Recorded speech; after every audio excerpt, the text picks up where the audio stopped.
First attempt मुझे कोई गम भी नहीं था क्योंकि मेहनत भी उतनी नहीं थी, लेकिन सेकंड अटेम्प्ट में प्रीलिम्स मेरा 2 मार्क्स से छूटा। In my fourth attempt and my final mains, जब मेंस का रिजल्ट आया तो 8 मार्क्स से मेरा मेंस छूटा। And my father, he texted me my marksheet WhatsApp पे और बोला प्राउड ऑफ यू। फेल्ड लिखा था, नॉट रिकमेंडेड लिखा था, और उसके नीचे लिखा था proud of you. So this is one thing that has been taught to.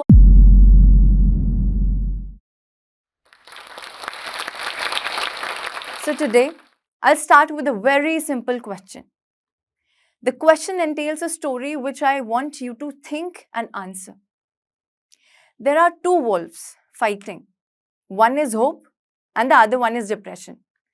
I need you to answer who would win if they fight. कई लोग सोच रहे होंगे hope, कुछ लोग सोच रहे होंगे depression.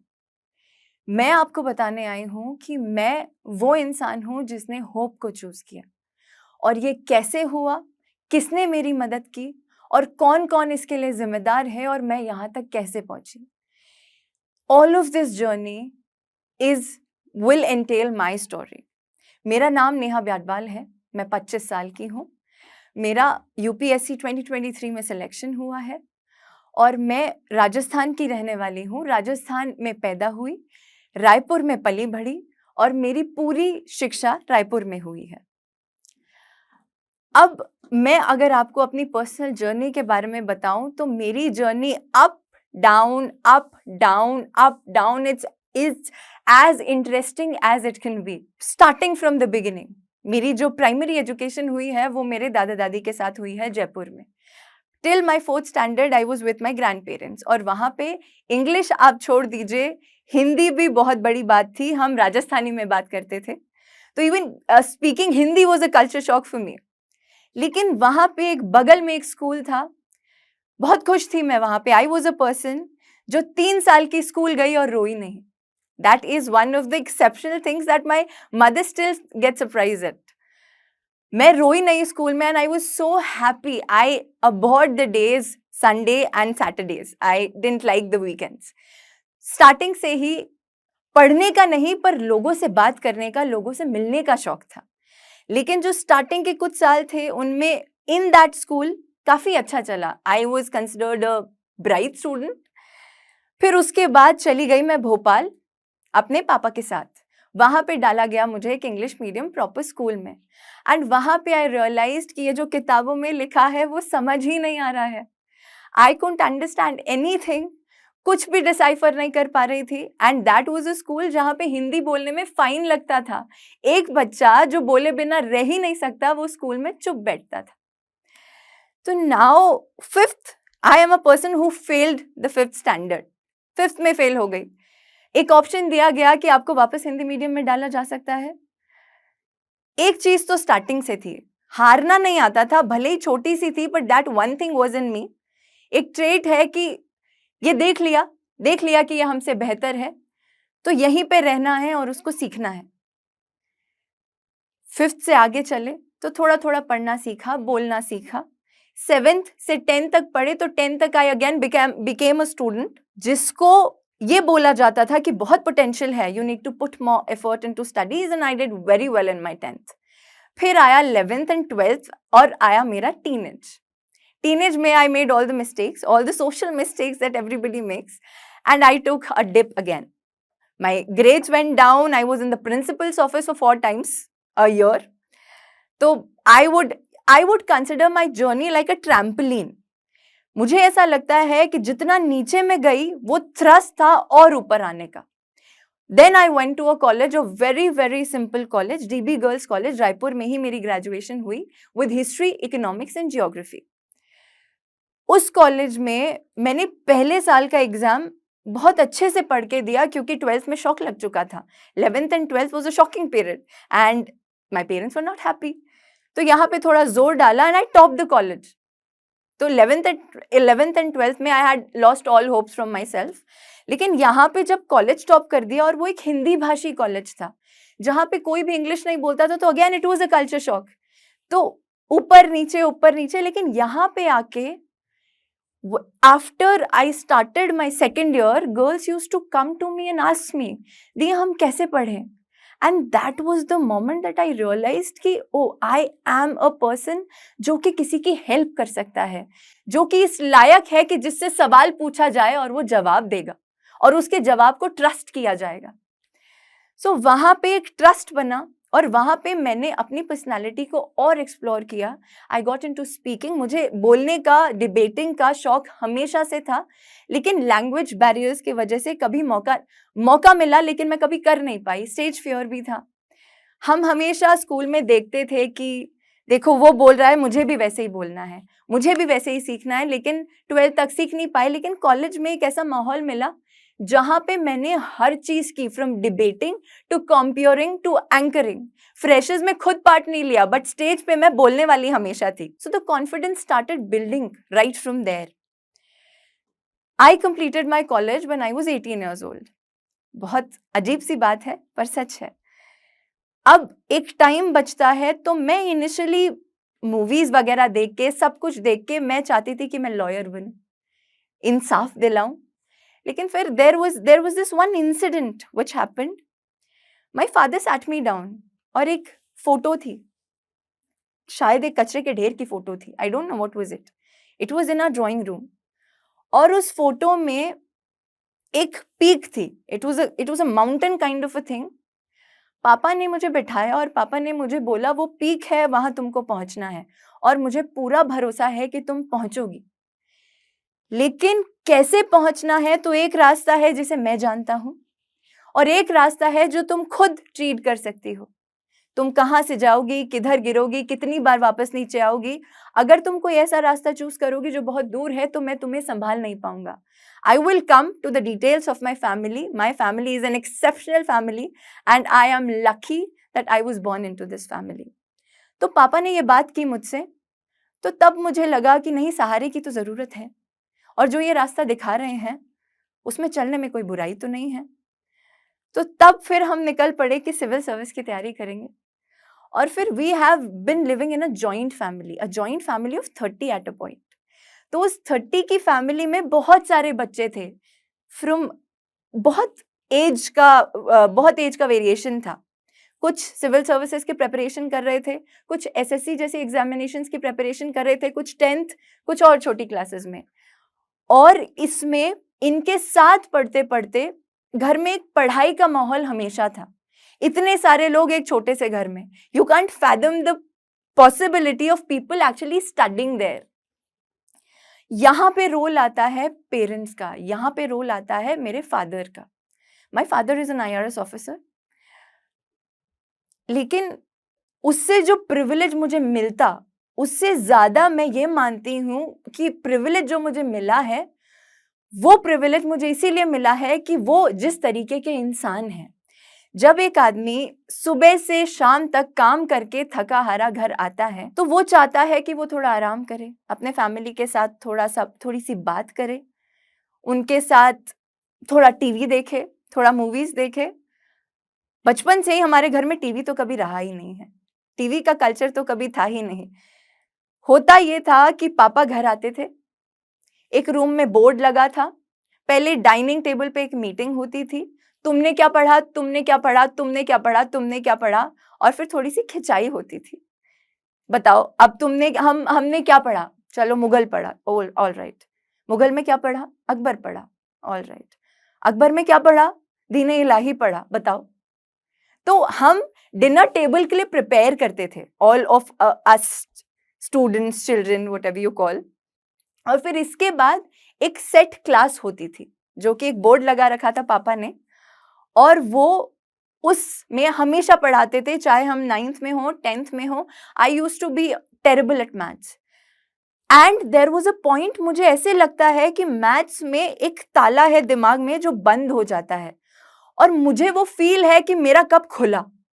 My father brought a whiteboard और उन्होंने चैप्टर 10th का मुझे पढ़ाना स्टार्ट किया and I started understanding what he was trying to teach me, जो कि मुझे स्कूल में नहीं समझ आ पाया। तब मुझे लगा, and that one thing made me realise कि I can understand this, so I can understand all the other things of mathematics as well. उसके वजह से बाद में जाके जब मैंने यूपीएससी में अटेम्प्ट किया तो सीसैट एक बहुत इंपॉर्टेंट पेपर होता है। सीसैट में मैंने पाया कि लोग बहुत मेहनत करते हैं, अलग से कोचिंग करनी पड़ती है, अलग से उस पर बहुत ज़्यादा ध्यान देना पड़ता है, but because of the preparation of SSC, because of being in a joint family, all my cousins for preparing, उसके वजह से और दिस मैथमेटिक्स के ताले का खुलना, इनके वजह से मुझे सीसैट में कभी भी प्रॉब्लम नहीं हुई, कभी भी सोचने की जरूरत नहीं पड़ी. Then I jumped into the journey completely, full-fledgedly, लेकिन success is a very hard road. It is not a comfortable road. तो मैंने एक चीज सीखी कि आपको you have to learn, you have to be comfortable being uncomfortable. और एक और चीज जो मैंने यहाँ सीखी कि सिर्फ एक इंसान है इस पूरी दुनिया में जो आपके लिए कुछ कर सकता है, जो आपके लिए पढ़ाई करेगा, जो आपके लिए मेहनत करेगा, जो आपके लिए आपके नोट्स बनाएगा, जो आपके लिए बोलेगा, सीखेगा, वो हो आप खुद, वो है हम खुद. तो there is one person we should never lie to. हम किसी को भी झूठ बोल सकते हैं. We can lie to our parents, we can lie to our friends, we can lie to our brothers and sisters. One person we cannot lie to is ourselves. मुझे ऐसा लगता है कि पहले साल तो मैंने अपने आप को पूरा झूठ बोला कि हाँ तुम ठीक कर रही हो, तुम ठीक कर रही हो, लेकिन जब रिजल्ट आया फर्स्ट अटेम्प्ट का, तो कहीं ना कहीं आपको हमेशा, अब सेल्फ अवेयरनेस भी तो बहुत होती है लोगों में, आपको पता होता है कि आपने नहीं किया है जितने की जरूरत थी. तो my journey is consisting of 4 attempts. I got this after my 4th attempt. First attempt मुझे कोई गम भी नहीं था क्योंकि मेहनत भी उतनी नहीं थी, लेकिन सेकेंड अटेम्प्ट में I give it my all, I give it my all. लेकिन सेकेंड अटेम्प्ट में प्रीलिम्स मेरा 2 मार्क्स से छूटा, 2 मार्क्स से. लेकिन यहाँ पे जो सवाल मैंने स्टार्टिंग में पूछा था कि which wolf would you feed, तो there is this one thing जो कि मुझे लगता है कि परवरिश में है कि हार नहीं माननी है और आपको एक optimism, I am an overly optimistic person, call it a trait, call it a drawback. Overly optimistic. आप दरवाजा बंद कर दो मैं खिड़की खोल लूंगी, आप उस खिड़की को बंद कर दो मैं दूसरी खिड़की खोद लूंगी. That is the approach that was taught to me. तो ये जो 2 मार्क्स का रिजल्ट जब मुझे पता चला, I was the happiest person. मैं जिस चीज को इम्पॉसिबल समझ रही थी वो पॉसिबल थी और बस 2 मार्क्स दूर थी. That's what I thought. मैं ये भी सोच सकती थी कि किस्मत ने साथ नहीं दिया, मेरा होगा कि नहीं होगा, किस्मत ने फिर साथ नहीं दिया तो. But I had trust in my process, जो कि ये 2 मार्क्स की छूटने की वजह से और जाग गया था कि what you did was absolutely right, थोड़ा सा और करना है बस. ठीक है, हुआ, समझ में आ गया. अब जो थर्ड अटेम्प्ट था, प्रीलिम्स हुआ और मुझे पता था होगा, बिकॉज मुझे ऐसा लगता है कि आई क्रैक द कोड. फिर मेंस दिया. तो अब प्रीलिम्स के जंजाल में जब हम फंसते जाते हैं तो हम मेंस को थोड़ा सा साइड में छोड़ देते हैं, बिकॉज प्री ही हमारे लिए बहुत हेवी हो जाता है. तो मेंस जब मैंने पहली बार लिखा तो जो दिन रात एक करना बोलते हैं, आप वही समझ लीजिए, दिन रात एक कर दिया. सब करते हैं, वो खुद होता है, उसमें किया नहीं जाता. दैट हैपेंस नेचुरली, क्योंकि आग लगी होती है, सिलेबस कंप्लीट करना है जो कि बहुत बड़ा है. उसमें इतना सारा पढ़ा, इतना सारा पढ़ा, इतना सारा पढ़ा, प्रैक्टिस करना भूल गई की प्रैक्टिस. लेकिन हमेशा 10-10 मिनट लेट हो जाती थी पेपर सॉल्व करने में. तो सोचा कि चलो यहाँ पे घर में प्रैक्टिस कर रहे हैं, एग्जाम हॉल में बैठेंगे तो ऑटोमेटिकली 10 मिनट तो कम हो जाएंगे. लेकिन जब एग्जाम हॉल में बैठे तो वो 10 मिनट 15 मिनट हो गए और पेपर्स कंप्लीट नहीं हो पाए. और मेंस में कहा जाता है अगर आपका क्वेश्चन छूट गया तो आपका एग्जाम छूट गया. जब एग्जाम खत्म हुई तो मुझे पता था कि क्वेश्चन छूट गए हैं, तो कोई होप भी नहीं थी. लेकिन जब मेंस का रिजल्ट आया तो 8 मार्क्स से मेरा मेंस छूटा. And my father, he texted me my marksheet WhatsApp पे और बोला प्राउड ऑफ यू. फेल्ड लिखा था, नॉट रिकमेंडेड लिखा था, और उसके नीचे लिखा था proud of you. So this is one thing that has been taught to us. And my father also has that never say die attitude, in which वो हमेशा कहते हैं इतना ही तो दूर हो, इतनी चीज तो तुम्हारे हाथ में आ गई है, अब जब आगे बढ़ोगे तो you will score better than this.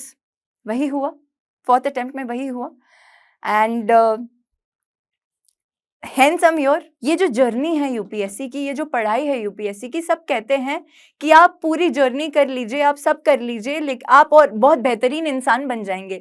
लेकिन वो बताना भूल जाते हैं कि कैसे. इससे तो मोटिवेशन नहीं आएगा ना कि हम फेल हो गए लेकिन हम बहुत बेहतरीन इंसान बन गए।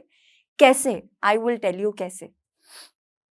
जो ये जर्नी है ये हमको सिखाती है ग्रिट, ये हमको हार्ड वर्क करना सिखाती है, ये हमको परसिवियरेंस सिखाती है, ये हमको ज़ील सिखाती है, ये हमको नेवर से डाई एटीट्यूड सिखाती है, ये हमको सिखाती है कि कैसे हम ये ना माने कि समय भाग रहा है, हम भी समय के साथ ही भागते हैं इस एग्जामिनेशन में।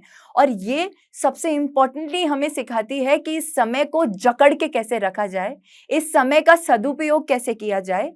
और जो ये टाइम वेट्स फॉर नन, तो इसको हम बदल देते हैं, time waits for us and it runs for us.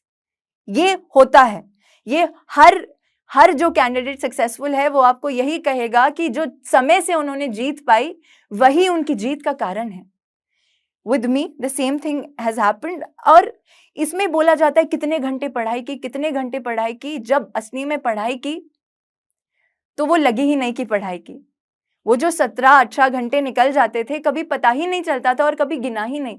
From a point जहां पे पेरेंट्स पागल हो गए थे कि पढ़ लो पढ़ लो पढ़ लो, to a point where parents की थोड़ा रुक जाओ, थोड़ा रुक जाओ, थोड़ा रेस्ट कर लो। It has been a crazy journey. I am really proud of the journey. और इसी जर्नी में और भी बहुत सारे लोग हैं जिन्होंने मेरी हेल्प की है। My siblings, my brothers, my sisters, my younger brother. अगर वो नहीं होता तो मेरा जो फाइनल मेंस है कभी भी नहीं निकलता। आई से इट आउट लाउड, बिल्कुल भी नहीं निकलता। बिकॉज जो टाइम मैनेजमेंट है वो उसने मुझे सिखाया है। क्योंकि अगर आपका पेपर छूटा तो बहुत ही सिंपल सी बात है कि आप धीरे लिखते होंगे, आपकी स्पीड कम होगी, लेकिन ऐसा नहीं होता है। स्पीड तो थी, ग्रेजुएशन में तो बहुत तेज लिखा था। तो यहाँ क्या प्रॉब्लम हो गई? प्रॉब्लम ये हो गई कि ग्रेजुएशन में 5 क्वेश्चंस लिखे थे और यहाँ 20 क्वेश्चंस लिखने थे। 20 क्वेश्चंस में आपको अपना दिमाग इंटायरली चेंज करना पड़ता है, बार बार बार बार बार बार 20 बार। तो इस बार my brother is pursuing cricket, तो उसका क्रिकेट का कोई टूर्नामेंट चल रहा था। मैंने उसको बोला कि मुझे मदद की जरूरत है। उसने बोला कि जाइट on and mind you, my brother is not a studious person, brilliant but not studious. वो आदमी जिसको 3-3 घंटे पढ़ने के लिए बिठाया जाता है वो मेरे साथ 10-10 घंटे बैठा पढ़ने के लिए। उसने मेरी नोट मेकिंग प्रोसेस में मेरी हेल्प की और स्टॉप वॉच लेके खड़ा हो जाता था। पेपर्स प्रिंट करके लाते थे, क्वेश्चन पेपर बना के देते थे। एक क्वेश्चन से स्टार्ट किया हमने, एक क्वेश्चन से। तो उसने पाया कि ये जो 6 मिनट का आंसर है उसको 10 मिनट में लिख रही है, तो उसने उस 6 मिनट में पेपर छीन लिया और उसने खुद ही मार्क्स दे दिए। ऐसे तो फेल हो जाओगी तुम। एक वीक के अंदर अंदर वो 6 मिनट का आंसर 6 मिनट में आने लगा। फिर उसने 5 क्वेश्चंस देना स्टार्ट किया, वो 5 क्वेश्चंस आधे घंटे में लिखने लगी। फिर 1/4 ऑफ द पेपर तो यूर राइटिंग एवरी डे, पूरा पेपर भी वैसे ही खत्म होने लगा। तो in my fourth attempt and my final mains 10-10, 5-5 minute पहले मेरे पेपर्स खत्म हो गए। I could check the papers. मेरी इंटरव्यू की प्रिपरेशन भी मेरी प्री और मेंस की प्रिपरेशन से अलग नहीं थी। मेरे रोज घर में इंटरव्यूज होते थे। कभी हमारे घर में पूरे लोग रहते हैं, मम्मी, भाई, चाचा, चाची, पापा, सब बैठ के पूरा प्रिपरेशन करके आएंगे कि क्या क्या क्वेश्चंस पूछे जाते हैं, क्या क्या पूछ सकते हैं, डॉक्यूमेंटेशन होगा क्वेश्चंस का। And I sat for an interview every day. तो जो बेसिक क्वेश्चंस थे वो तैयार होते गए और फिर उसके बाद mock test also help a lot. तो the journey, the interview part was, हर इंसान जो कि यूपीएससी देता है वो हमेशा सोचता है कि एक बार बस इंटरव्यू देना है हमको। That is a very exciting process and it was very exciting for me. I love to talk to people और यहाँ पे तो ऐसे दिग्गज लोगों से बातें करने का मौका मुझे मिल रहा था, तो I was really excited about it. वहां पे पहुंचते ही जो थोड़ा सा ऐसे ऐसे होता है वो तो सबको होता है, मुझे भी हुआ। लेकिन एक बार जब अंदर गई, एक बार जब उन्होंने गुड मॉर्निंग बोला और एक बार जब उन्होंने बिठाया, तो आई केम इनटू माय जोन कि नहीं, आपको वही दिखाना है जो आप हो, ना नर्वस होना है। आप कॉन्फिडेंट हो, आप ऑप्टिमिस्टिक हो, आप पढ़ के आए हो, ये सारी चीजें जो साथ में क्लब हो जाएं तो आप कॉन्फिडेंट ही दिखते हैं। And my interview went well, it was okay, it was nice, everybody was smiling, I was smiling, I came out smiling, made a video, it was beautiful, I was very happy. And now comes the time of the result. तो मेरे हम लोग optimistic तो हैं ही, लेकिन आगे की तैयारी भी करते हैं।